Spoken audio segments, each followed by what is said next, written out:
Dear student अस्सलाम वालेकुम। जैसा कि आज हमारा टॉपिक है dry cell and lead storage battery. सबसे पहले ड्राई सेल के ऊपर बात करते हैं। जो रिमोट में, वॉल क्लॉक में और वॉचेस में सेल यूज़ किए जाते हैं, उन सेल को हम ड्राई सेल कहते हैं। इस सेल में कोई भी लिक्विड चीज़ नहीं होती, इसलिए हम इसको ड्राई सेल कहते हैं।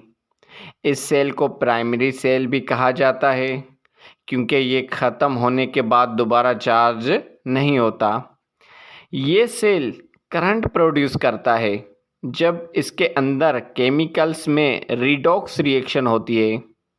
इस सेल में जिंक मेटल का एनोड होता है और मैग्नीज डाइऑक्साइड का कैथोड होता है और अमोनियम क्लोराइड और zinc chloride as electrolyte use होते हैं, जिनकी मदद से करंट प्रोड्यूस होता है। और कॉपर कैप होती है जो सेल के ऊपर हिस्से में होती है करंट को कंडक्ट करने के लिए। Now lead storage battery. आपने मोटरसाइकिल में, कार में या अपने घर में बैटरी देखी होगी। वो बैटरी लीड स्टोरेज बैटरी होती है।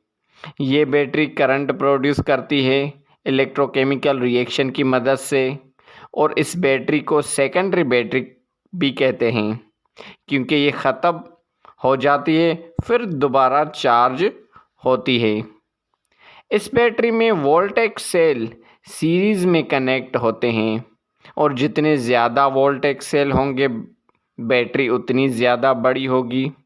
इस सेल में लीड प्लेट्स एनोड का काम करती हैं और लीड डाइऑक्साइड कैथोड का काम करती हैं। ये दोनों कैथोड और एनोड सल्फ्यूरिक एसिड में डिप किए जाते हैं और ये sulphuric acid as electrolyte use किया जाता है बैटरी में। ये था introduction of dry cell and lead storage battery.